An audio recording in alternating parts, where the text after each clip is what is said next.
चलिए आगे बढ़ेंगे और बात करेंगे देश को गोधरा पार्ट 2 की से डराने वाली राजनीति की। हैरान कर देने वाला बयान, राम मंदिर पर गोधरा वाली वार्निंग क्यों? येत्या काही दिवसामध्ये राम मंदिराचं उद्घाटन होईल।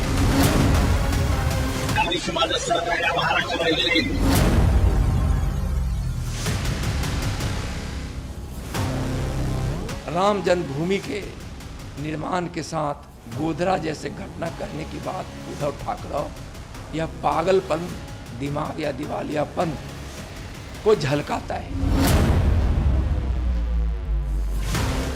ये बातें अगर उद्धव ठाकरे कर रहे हैं तो मैं एक ही कहूंगा, हे प्रभु राम उनको सद्बुद्धि दे। बस राम मंदिर इतना बड़ा हमारा भव्य जो राम मंदिर वहाँ पर बन चुका है, उसके लिए सारे लोग देश भर से जाएंगे। और उसके बाद मुझे लगता है इनका तो कोई प्लान नहीं, मुझे तो ऐसे ही लग रहा है कि इनको ही कुछ प्लान करना है।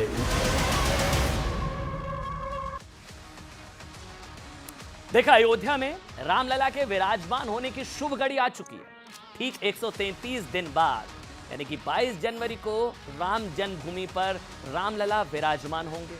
इंतजार की घड़ियां खत्म होने वाली है, पूरा देश इंतजार कर रहा है। प्रधानमंत्री नरेंद्र मोदी यजमान की भूमिका में होंगे, वो दिखाई देंगे। यानी कि वो दिन करीब है जब पूरा देश 133 दिन बाद श्री राम के राष्ट्र सूत्र में बंधेगा।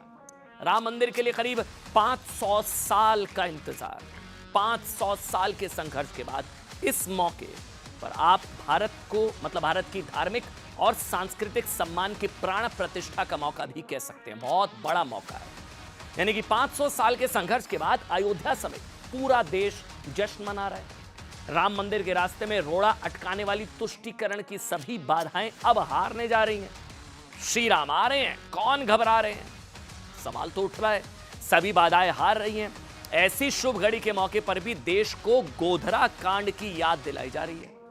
30 है आज भी राम मंदिर के निर्माण की मन के अंदर। देश को गोधरा का डर दिखाया जा रहा है। 21 साल पहले जिस गोधरा कांड में अयोध्या से लौट रहे 59 कार सेवकों को साबरमती एक्सप्रेस में जिंदा जला दिया गया था ना, वो खौफनाक याद है। उसको राम मंदिर से जोड़ा जा रहा है। जिस गोधरा कांड की वजह से भारत में सबसे खौफनाक दंगे हुए थे, गुजरात दंगे भड़क गए थे, उस गोधरा कांड को 2024 के चुनाव से जोड़ा जा रहा है। खबर क्या है, सुनिए इसको ध्यान से।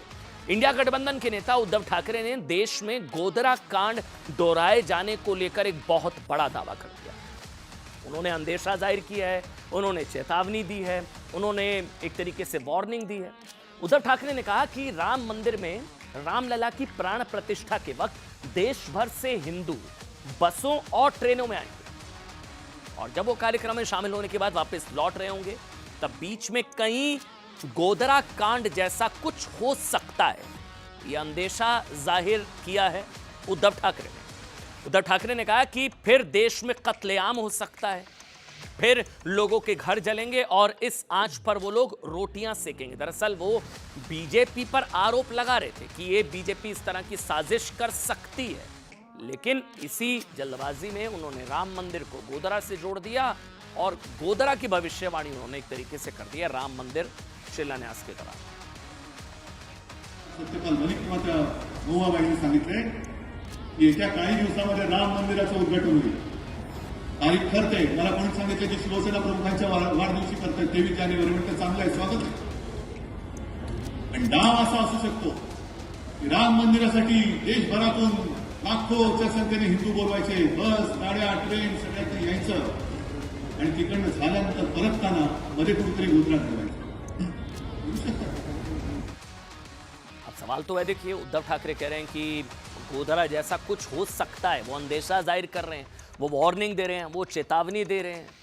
लेकिन सवाल है कि उद्धव ठाकरे को राम मंदिर उद्घाटन के बेहद शुभ मौके पर गोधरा कांड वाली अशुभ बात वो क्यों कर रहे हैं? उद्धव ठाकरे के सनसनीखेज दावे के पीछे क्या कोई सच्चाई है, या फिर वो इंडिया गठबंधन के नेताओं की तरह देश को डराने वाली राजनीति कर रहे हैं? हम ये सीधा सवाल पूछ रहे हैं। इसलिए उद्धव ठाकरे से बीजेपी और देश के साधु संत अब सवाल पूछ रहे हैं। क्या सवाल? कि उद्धव ठाकरे को गोधरा जैसी साजिश का कैसे पता लगा? सवाल नंबर 1 ये पूछा जा रहा है। कि अगर उनके पास इस तरह की कोई जानकारी है तो जानकारी कहां से आई? क्या उनके पास गोधरा जैसी साजिश का कोई इनपुट है क्या? क्या वो गोधरा दोहराए जाने की जानकारी सुरक्षा एजेंसियों को देंगे क्या? क्योंकि जिस मजबूती के साथ, इसको समझिएगा, जिस मजबूती के साथ उद्धव ठाकरे ने देश में गोधरा कांड दोहराए जाने का दावा किया है, उससे लगता है कि देखिए उद्धव ठाकरे के पास देश में संभावित दंगों से जुड़ी कोई जानकारी हो सकती है, हमें नहीं पता क्या है, क्योंकि वो अंदेशा जाहिर कर रहे हैं, कोई ना कोई जानकारी उनके पास होगी। आखिर वो महाराष्ट्र जैसे राज्य के मुख्यमंत्री रह चुके हैं, बहुत सीनियर लीडर हैं।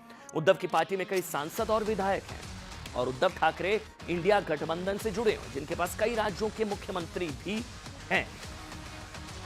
जैसे, और ये बात इंडिया गठबंधन के नेता भी कह रहे हैं कि उद्धव ठाकरे मुख्यमंत्री रह चुके हैं, और अगर वो इतना बड़ा दावा कर रहे हैं, तो उनके पास जरूर कोई ना कोई इनपुट होगा।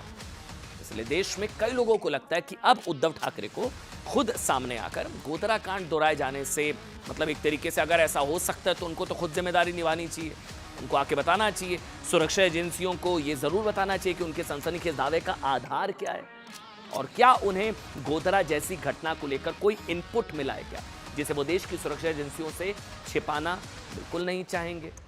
देखिए, उद्धव के इस दावे पर मोहब्बत की दुकान चलाने वाली कांग्रेस को भी सावधान हो जाना चाहिए, हमें लगता है, क्योंकि उद्धव ठाकरे ने जो दावा किया है ना, उसमें देश का सांप्रदायिक माहौल बिगाड़ने की वार्निंग है, चेतावनी है। इंडिया गठबंधन को भी उद्धव ठाकरे से पूछना चाहिए कि उन्हें क्यों लगता है कि 133 दिन बाद, आप सोचिए 133 दिन बाद वो शुभ घड़ी आ गई है, गोधरा जैसी बात करना, 133 दिन के बाद राम मंदिर के उद्घाटन के शुभ मौके पर गोधरा जैसी अशुभ घटना जैसी चेतावनी। इसलिए अगर उद्धव और इंडिया गठबंधन चाहता है कि राम मंदिर के उद्घाटन के बाद गोधरा जैसी दुर्भाग्यपूर्ण घटना ना हो, तो ये खुलकर बताना चाहिए कि राम मंदिर के उद्घाटन के वक्त को गोधरा से जोड़ने का आधार क्या है।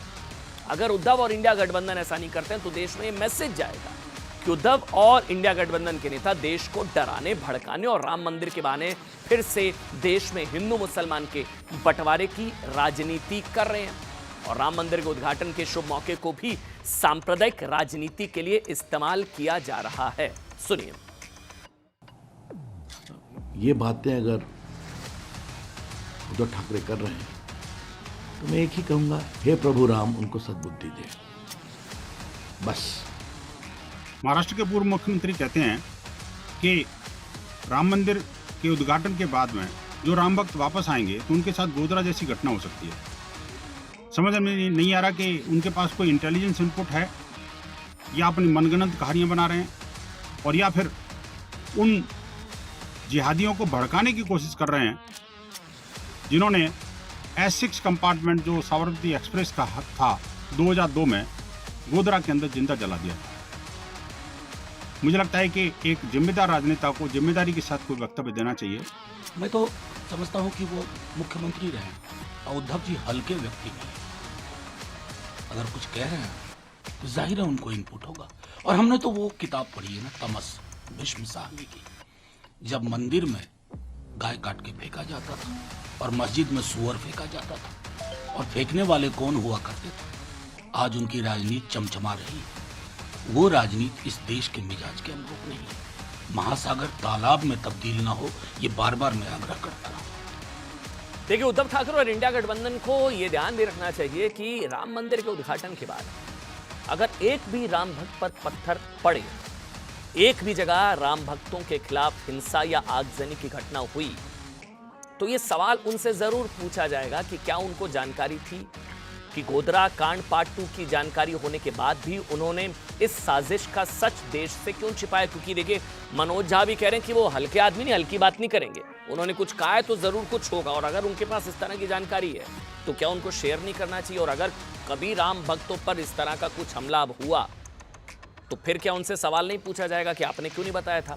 और गोधरा का डर दिखाकर किसकी डर की दुकान चलेगी, क्योंकि उद्धव ठाकरे से पहले इंडिया गठबंधन और महाराष्ट्र कांग्रेस के नेता विजय वडेट्टीवार ने दावा किया था कि 2024 का चुनाव जीतने के लिए केंद्र सरकार गोधरा जैसा कांड करा सकती है, और राम मंदिर के उद्घाटन के दौरान आने वाले भक्तों और पूजा कर दर्शन करने वाले कार सेवकों के साथ दंगे भड़काए जा सकते हैं। यानी कि उद्धव ठाकरे और कांग्रेस ने गोधरा पार्ट 2 के बारे में एक जैसा दावा किया।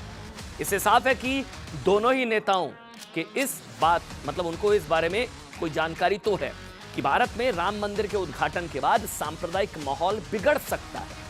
राम मंदिर के उद्घाटन को उद्धव ठाकरे और कांग्रेस ने गोधरा कांड या गोधरा पार्ट 2 के डर से जोड़ा है।